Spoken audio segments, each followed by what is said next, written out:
الرحيم. الحمد لله رب العالمين. الصلاة والسلام على سيد الأنبياء والمرسلين وعلى آله وأصحابه وأزواجه وذرياته وأهل بيته وطاعته والناس أجمعين. أما بعد، أعوذ بالله من الشيطان الرجيم. بسم الله الرحمن الرحيم. ويطعمون الطعام على حبه مسكينا ويتيما وأسيرا إنما نطعمكم لوجه الله لا نريد منكم جزاء ولا شكورا.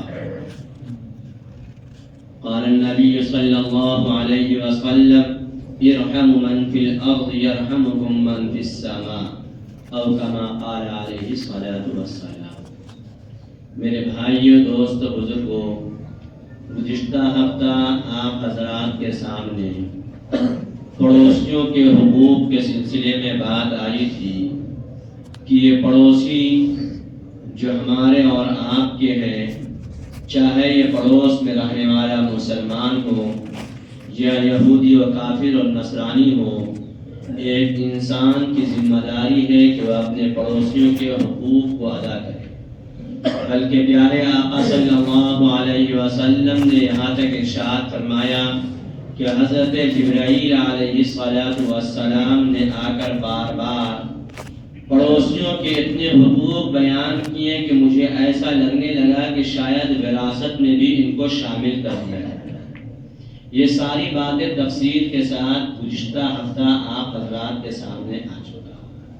اب ہم ذرا اسلام کے دائرے کو دیکھتے ہوئے پڑوسیوں کے حقوق سے آگے بڑھ کر انسانیت کے حقوق کے اوپر غور کرتے ہیں تو پتہ یہ چلتا ہے کہ اسلام ایسا مذہب ہے کہ اس کے ماننے والے کو اللہ رب العزت نے اس بات کا حکم دیا اور ہمارے اور آپ کے نبی آقا نامدار تاجدار مدینہ عبداللہ کے پیارے، آمنہ کے دلارے، خدیجہ کے دلبر، ہم سب کے رہبر، عائشہ کے سرتاج، مدینے کے تاجدار، شافی محشر، ساقی کوثر، امام النبیین، خاتم المرسلین، آقا مولا محمد رسول اللہ صلی اللہ علیہ وسلم نے اپنے عمل اور اپنے زندگی سے یہ بات بتلایا کہ انسان کے لیے ضروری ہے کہ وہ لوگوں کے ساتھ ہمدردی کا معاملہ کرے، لوگوں کے ساتھ خیر خواہی کا معاملہ کرے.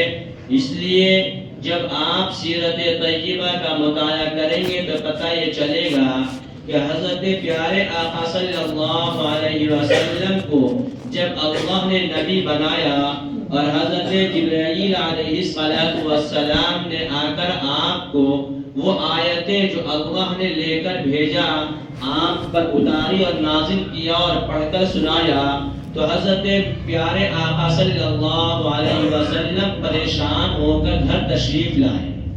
تو حضرت خدیجہ رضی اللہ تعالی عنہا نے آپ کے سامنے آپ کی عبادتوں کو نہیں گنوایا اور یہ نہیں کہا کہ اللہ آپ کو ضائع نہیں کرے گا چونکہ آپ تنہائی اختیار کر کے عبادت کرتے ہیں، یہ نہیں کہا، بلکہ کیا کہا؟ اے میرے سردار، اے میرے سرتاج، آپ پریشان کیوں ہو رہے؟ اللہ آپ کو ضائع و برباد نہیں کرے گا. کیوں؟ اس لیے کہ آپ بے سہاروں کو سہارا دیتے ہیں، آپ کمزوروں کی مدد کرتے ہیں، آپ بیواؤں کی ضرورتوں کو پورا کرتے ہیں، آپ یتیموں کے رکھوالی کرتے ہیں، آپ بے سہاروں کو سہارا دیتے ہیں.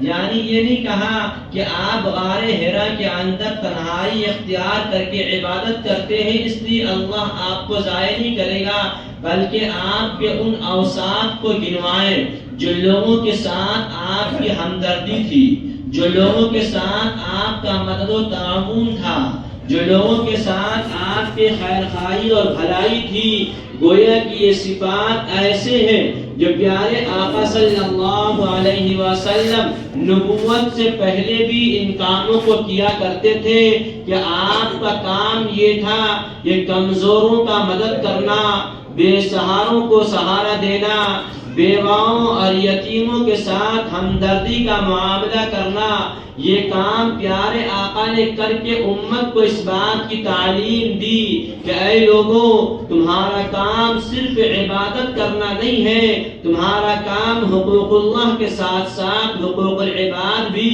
یعنی اللہ کے حق کو ادا کرنے کے ساتھ ساتھ اللہ کے بندوں کا حق ادا کرنا بھی تمہاری ذمہ داری ہے۔ اور یہ کام حضرت پیارے آقا صلی اللہ علیہ وسلم کے ساتھ ساتھ آپ کے ماننے والا صحابہ کرام رضوان اللہ تعالی علیہم اجمعین کے اندر بھی پائی جاتی ہے۔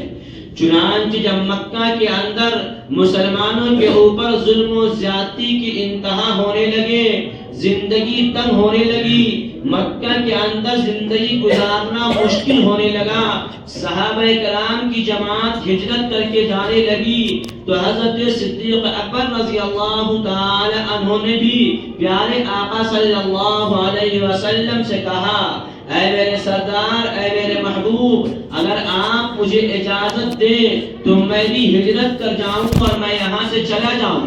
مکہ کے حالات کو دیکھ کر پیارے حبیب نے اپنے دوست حضرت صدیق اکبر سے کہا، ٹھیک ہے ابو بکر، تم چلے جاؤ، ہجرت کر لو، حبشہ تشریف لے جاؤ۔ صدیق اکبر رضی اللہ تعالی عنہ مکہ المکرمہ کو چھوڑ کر حبشہ کے لیے نکل جاتے ہیں۔ راستے میں مکہ کا ایک سردار ملتا ہے جو ابھی ایمان نہیں لایا ہے، ابھی اسلام کے اندر داخل نہیں ہوا ہے، ابن دغنہ۔ جب حضرت صدیق اکبر کو جاتے ہوئے ابن دغنہ جو سردار تھا مکے کا، اس نے دیکھا تو ابو بکر کو روکا اور کہا، اے ابو بکر، تم کہاں جا رہے ہو؟ ابو بکر نے کہا، مکہ کے اندر رہنا مشکل ہو گیا ہے، لوگوں نے زندگی تنگ کر دی ہے، اب میں مکہ چھوڑ کر دوسری جگہ جانے کا ارادہ کیا ہوں اور میں مکہ چھوڑ کر جا رہا ہوں۔ ابن دغنہ نے جو بات کہی، ٹھیک وہی بات کہی جو باتیں حضرت خدیجہ نے اپنے سردار حضرت پیارے آقا صلی اللہ علیہ وسلم کو کہی تھی۔ ابن دغنہ نے کہا، ابو بکر، تمہارے جیسے آدمی کی ضرورت ہے مکے کو اور تم مکہ چھوڑ کر جا رہے ہو؟ ارے تم تو ایسے آدمی ہو کہ خود بھوکے رہ کر دوسروں کو کھلاتے ہو، تم تو ایسے آدمی ہو جو مظلوموں کی مدد کرتے ہو، تم تو ایسا شخص ہو جو غریبوں کی ہمدردی کرتے ہو، تم تو ایسا انسان ہو جو بیواؤں کے ساتھ ہمدردی اور غمگساری کا معاملات کرتے ہو، تم مکہ چھوڑ کر چلے جاؤ، یہ بات نہیں ہو سکتا، تم میرے ساتھ مکہ واپس چلو، میں تمہاری ذمہ داری لیتا ہوں کہ تمہیں کوئی ٹھیس بھی نہ پہنچائے گا، تمہیں کوئی چٹے بھی نہ کسے گا، تم میرے ساتھ واپس چلو۔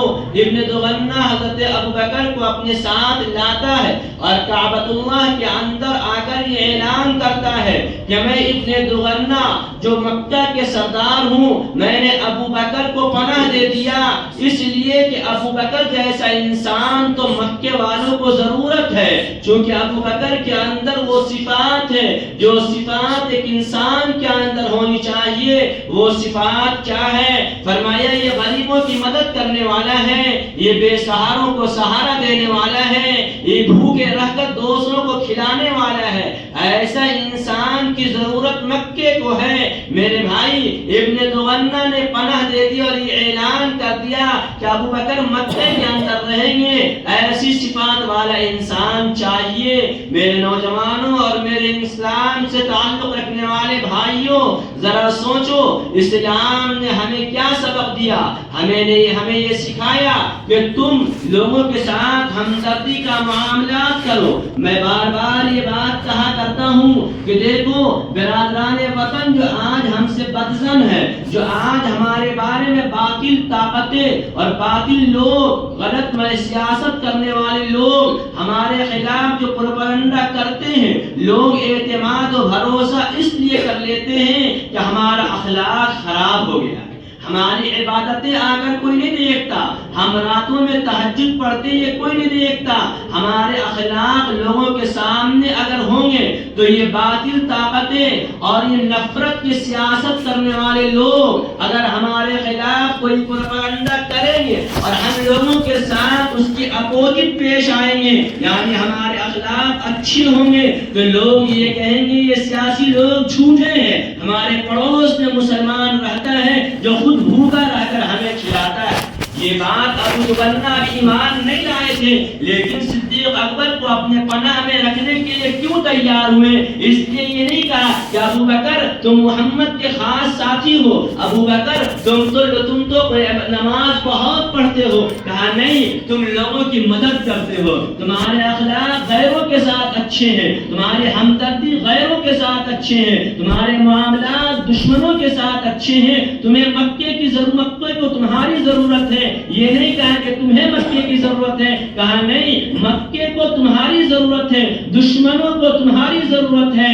دشمنے تمہارے انتظار میں ہیں. کیوں؟ اس لیے کہ تم ہمدردی کرتے ہو. میرے بھائی، اگر یہ مسلمان والی صفت، یہ اسلام والی صفت ہم اپنے اندر پیدا کر لیں اور لوگوں کے ساتھ ہمدردی اور غمگساری کا معاملات کرنے لگے، یہ ہمدردی کرنے کے لیے کوئی ضروری نہیں ہے کوئی ہمارا گھر کا پڑوسی ہو. ہم ٹرین میں سفر کر رہے ہیں، بہت زیادہ رش اور پریشانی کا سبب ہے، ہم نے کسی غیر مسلم کو جگہ دے دیا کہ بھائی آپ کافی دیر سے پریشان ہو، تھوڑی دیر یہاں بیٹھ جاؤ. ہم نے کسی غیر مسلم کو اپنے واٹر بوتل نکال کر پانی پینے کے لیے دے دیا، وہ یہ سوچے گا کہ آج کی سیاست کہتی ہے جان کے دشمن ہیں، نفرت والے ہیں. نہیں، اس نے تو پریشانی میں ہمارا ساتھ دیا. گویا کہ اسلام یہ سکھاتا ہے. اللہ کے حبیب صلی اللہ علیہ وسلم نے فرمایا ارحم من فی الارض یرحمکم من فی السماء. اے لوگو، تم زمین والوں پر رحم کرو،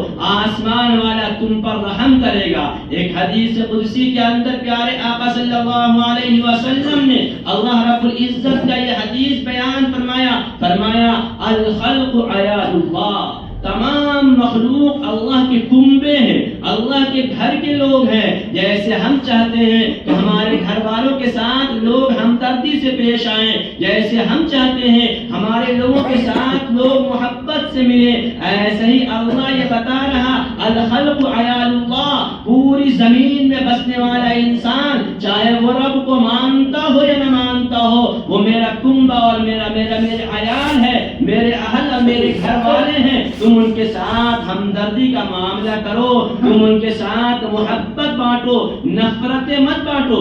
ساری دنیا آج نفرتیں پھیلا رہی ہے. میرے بھائیوں، ہمارا کام تھا محبت بانٹنا، ہمارا کام تھا ہمدردی کرنا، ہمارا کام تھا لوگوں کے دردوں میں شریک ہونا، ہمارا کام تھا یتیموں اور بیواؤں کو سہارا دینا.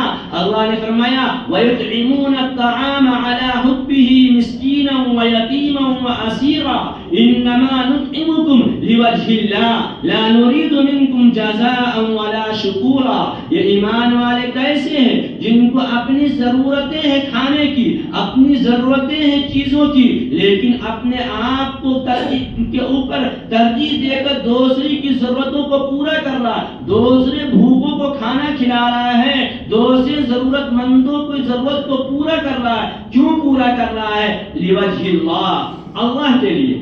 کسی سے بدلہ نہیں چاہ رہا ہے، کسی سے اس کے لیے کوئی اجر نہیں چاہ رہا ہے، کوئی اجرت نہیں چاہ رہا ہے، کوئی پیسے نہیں چاہ رہا ہے، بلکہ اس کے ساتھ ہمدردی اس لیے کر رہا ہے، اس بھوکے کو کھانا اس لیے کھلا رہا ہے کہ قیامت کے دن اللہ تبارک و تعالی اسے اجر ثواب عطا فرمائے.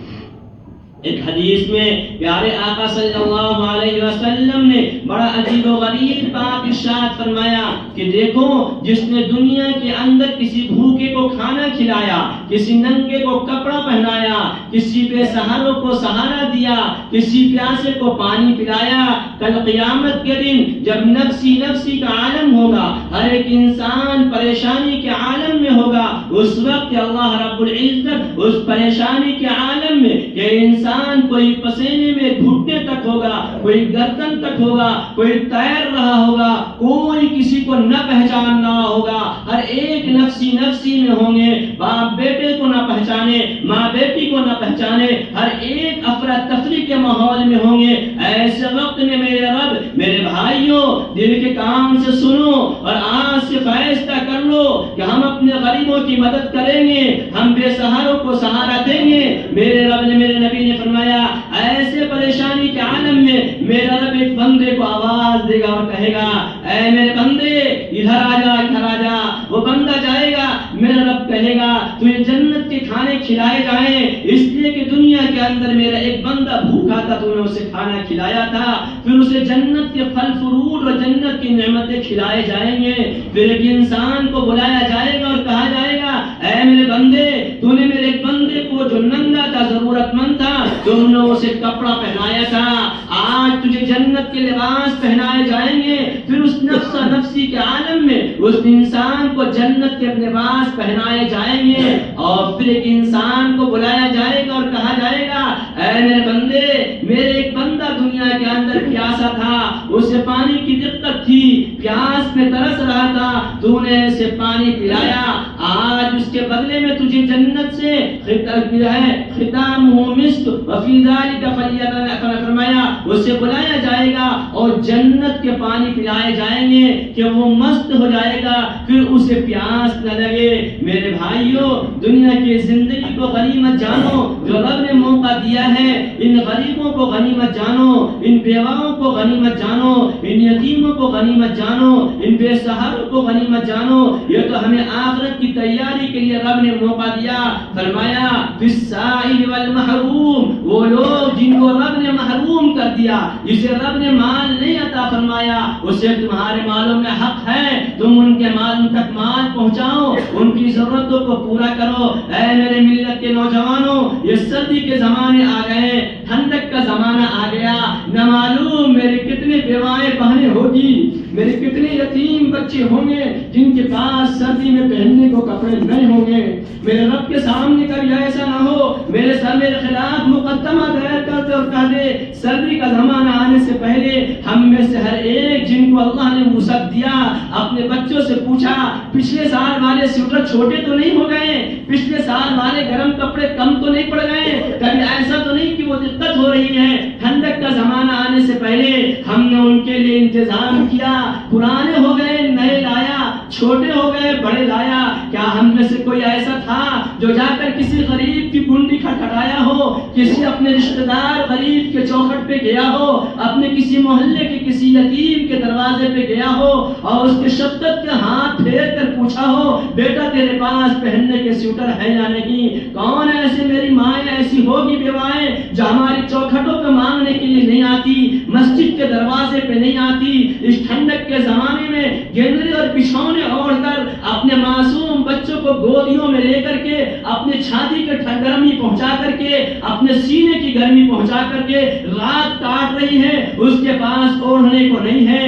اے میرے ملت کے غیور مسلمانوں، آپ کی ذمہ داری ہے، آپ کی ذمہ داری ہے کہ آپ جاؤ ایسوں کو تلاشو، ایسوں کو ڈھونڈو، ان کی ضرورت کی تکمیل کرو، ان کی ضرورت کو پورا کرو۔ آپ یہ مت سوچو کہ پتہ نہیں ضرورت نہیں ہوگا، کتنے بے گھر لوگ ہیں، کتنے لوگ فٹ پاتھ پہ رہتے ہیں، سڑکوں پہ رہتے ہیں، اسٹیشنوں اور پلیٹ فارم میں پڑے ہوئے ہیں، ان کے پاس اوڑھنے کو نہیں ہے۔ یہ کام میرا تھا، یہ کام رب نے ہمیں دیا تھا، میرے نبی نے میرے ذمہ لگایا تھا کہ لوگوں، اے میرے امت کے مسلمانوں، اے میرے امت کے ماننے والوں، میرے دین کو اپنانے والوں، بے سہاروں کو سہارا دینا۔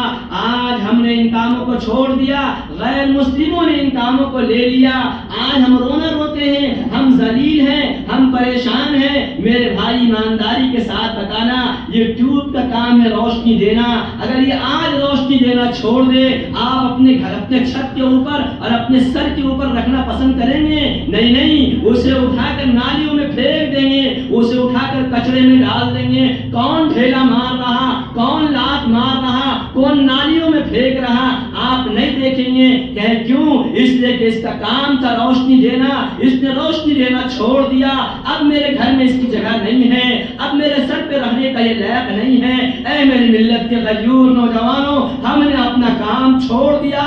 میرا کام تھا بے کسوں کا مدد کرنا، میرا کام تھا یتیموں کو سینے سے لگانا، میرا کام تھا بے سہاروں کو سہارا دینا، میرا کام تھا اپنے لوگوں کی خبر لینا، میرا کام تھا غریبوں کی کنڈی بجانا، میرا کام تھا راتوں کو گشت کر کے غریبوں کے حاجات معلوم کرنا۔ ہم نے اپنا کام چھوڑ دیا تو ہم کیسے سر پہ بیٹھیں گے؟ کیسے ہم کرسیوں پہ رہیں گے؟ کیسے عزت سے ہم رہیں گے جب ہم معمولی آدمی اپنے ٹیوب کو برداشت نہیں کر سکتے؟ اگر یہ اپنا کام کرنا چھوڑ دے تو میرا رب کیسے برداشت کرے گا کہ تم تو نعرے لگاؤ میں محمد رسول اللہ کے ماننے والے ہیں، اور ظلم تم کرو، زیادتیاں تم کرو، ناانصافی تم کرو، حقوق ادا نہ کرو، غریبوں کو اس کا حق مت دو، مسکینوں کے ساتھ ہمدردی نہ کرو۔ یہ کام میرا تھا، ان کاموں کو غیروں نے لے لیا۔ رات کی تاریکی میں اپنی گاڑیوں میں کمبلے بھر بھر کر کے راتوں کو چکر کاٹ رہا، یہ کام کوئی نہیں، یہ کام تو حضرت عمر نے کر کے بتایا تھا کہ راتوں کو گشت کرو اور ضرورت مندوں کی ضرورت کو پورا کرو۔ راتوں کو ہم نے گشت کرنا اور غریبوں کی ضرورت کو پورا کرنا چھوڑ دیا۔ یہ غیر مذہب والے جس کا اسلام سے کوئی تعلق نہیں ہے، جس کا اسلام سے کوئی رشتہ نہیں ہے، جو اسلام کو نہیں مانتے ہیں، حضرت عمر کا کام لے لیا، راتوں کو گشت کر رہے ہیں، اسٹیشنوں پہ سوئے ہوئے کو کمبل اڑا رہے ہیں، فٹ پاتھ پہ رہنے والے کو چادریں ڈال کر جا رہے ہیں۔ میرے نوجوانوں، یہ کام ہمارا تھا، یہ کام ہمارا تھا، ہم نے اپنا کام چھوڑ دیا۔ حضرت عمر رضی اللہ تعالیٰ عنہ خلیفۃ المسلمین ہے، رات کی تاریکی میں گشت لگا رہے ہیں، رات کی تاریکی میں گھوم رہے ہیں، دیکھا ایک مسافر بیٹھا ہے، بہت پریشان ہے، پریشانی کے اثرات ہیں، جا کر پوچھا کیا بات ہے، کیوں پریشان ہو؟ کہ میری اہلیہ ساتھ میں ہے، اندر جھوپڑی کا ہے، ولادت کا موقع ہے، کوئی عورت ساتھ نہیں ہے، کھانے کو کچھ نہیں ہے۔ امیر المومنین گھر جاتے ہیں، بیوی کو جگاتے ہیں، چلو چلو جنت کمانے کا موقع ملا ہے، نیکی کرنے کا موقع ملا ہے، چلو میرے ساتھ چلو۔ کہاں لے جا رہے ہیں؟ چاچا کا گھر، ننیال، سسرال، ددیال؟ نہیں، ایک اجنبی مسافر کے گھر لے جا رہے ہیں، ایک غیر کے گھر لے جا رہے ہیں، نہ جاننے والے کے پاس لے جا رہے ہیں۔ کیوں؟ اس لیے کہ اسلام نے ہمیں یہ درس دیا۔ امیر المومنین نے گلہ اکٹھے کیا، بیوی کو ساتھ لیا، لے جا کر اپنے دوست کے پاس باہر بیٹھ گئے، بیوی کو اندر بھیج دیا، جاؤ اکیلی ہے، اس کی ضرورت کا وقت ساتھ دے دو۔ باہر لکڑیاں لگا دی، چولہے جلا لیا، پکانے کو بیٹھ گئے۔ میرے بھائی، ہم بھی تو اسی دین کے ماننے والے ہیں، ہم بھی تو اسی اسلام کے ماننے والے ہیں جس اسلام کے ماننے والے حضرت عمر امیر المومنین ہیں۔ چولہے جلا رہے ہیں، کھانا تیار کر رہے ہیں، کس کے لیے؟ اپنے کسی قریبی رشتہ دار کے لیے نہیں، ایک پڑوسی کے لیے نہیں، ایک مسافر کے لیے جو نامعلوم کون سا بندہ ہے، کہاں کا رہنے والا ہے، مصیبت زدہ ہے۔ میرے بھائی، یہ کام اسلام نے ہمیں دیا تھا کہ ہم لوگوں کی ہمدردی کریں، لوگوں کی غمگساری کریں، لوگوں کے غموں میں شریک ہوں، لوگوں کے ساتھ ضرورتوں کو پورا کریں۔ ہم نے یہ کام چھوڑ دیا۔ میرے بھائی، آپ جانتے ہیں لوگوں کے ساتھ ہمدردی کرنا، آپ کو یہ واقعہ خوب پتا ہے۔ ایک یہودی کا بڑا فحاشی کرنے والی، نافرمانی کرنے والی، گناہوں کے ڈھیر لگانے والی، اپنے جسموں کو بیچنے والی ایک عورت، عیاش پرست عورت تھی۔ ایک مرتبہ دیکھا ایک پیاسا کتا بلک رہا ہے، زبانیں باہر کر رہا ہے، پیاس سے تڑپ رہا ہے۔ وہ فحاشی کرنے والی عورت، وہ زنا کرنے والی عورت، وہ گناہوں کے پہاڑ لینے والی عورت نے اپنے موزے سے پانی کا انتظام کیا، کنویں سے پانی نکالا، پیاسے کتے کو پانی پلا دی۔ اللہ نے جنت کے وعدے کر دیا اور بخشش کا اعلان کر دیا۔ میرے بھائی، میرے نوجوانوں، ہم کہاں جا رہے ہیں؟ ایک پیاسے کتے کو اگر کوئی عیاشی اور فحاشی کرنے والا پانی پلا دے تو رب اس کی بخشش کا اعلان کر دے۔ اگر ہم ایک انسانیت کے ناطے، ایک اسلام کے ناطے، ایک مسلمان کے ناطے ہم نہ جائیں، کسی تصویر کشی والے کو لے کر نہ جائیں، آپ سے ہاتھ جوڑ کر کہتے ہیں میرے بہت سارے ایسی مائیں اور بہنیں ہیں جن کو ضرورتیں ہیں، لیکن وہ سیاسی لوگوں کی کمبلیں لینے نہیں آتے، کہ کمبل تو ایک ملے گا لیکن نہ معلوم کتنے خبروں میں میری تصویریں آ جائے گی، کتنے اخباروں میں میری تصویریں آ جائے گی، میری عزت کا جنازہ نکل جائے گا، میری عزت کی دھجیاں اڑ جائے گی۔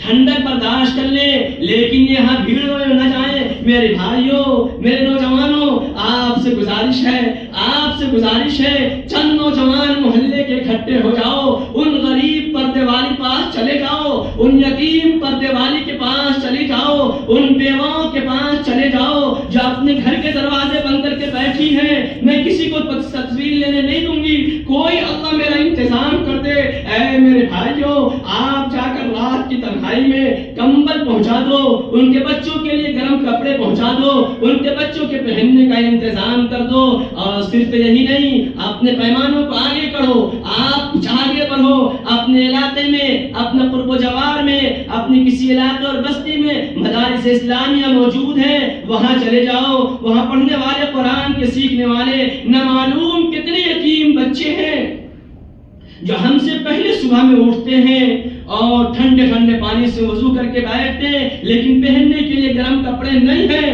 آپ ان کے چوکھٹوں پہ چلے جاؤ، اس محبت سے چلے جاؤ کہ یہ میرے کلیمان بننے والے ہیں، یہ وہ لوگ ہیں جن کے بارے میں میرے رسول نے کہا ہے کہ میرا مہمان ہے، ان کے لیے گرم کپڑے کا انتظام کر دو۔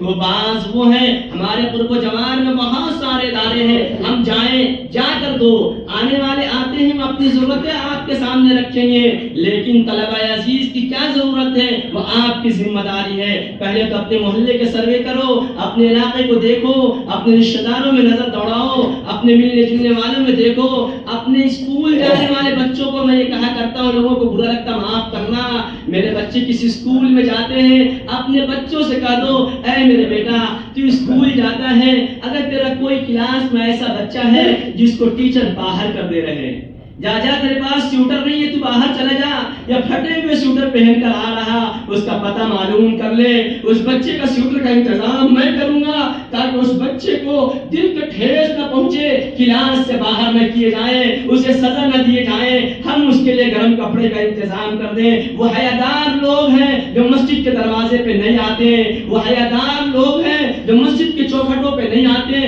مالداروں کی چاپلوسی نہیں کرتے، مالداروں کی یہاں چکر نہیں لگاتے، وہ اپنے گھر میں اپنے رب سے شکایت کرتے ہیں، اے میرے اللہ، روزانہ میرا بچہ مار کھا کر آ کر کہتا ہے میرے پاس اوقات نہیں کہ میں اپنے بچے کے لیے سوٹر کا انتظام کروں، اے میرے اللہ انتظام کر دے۔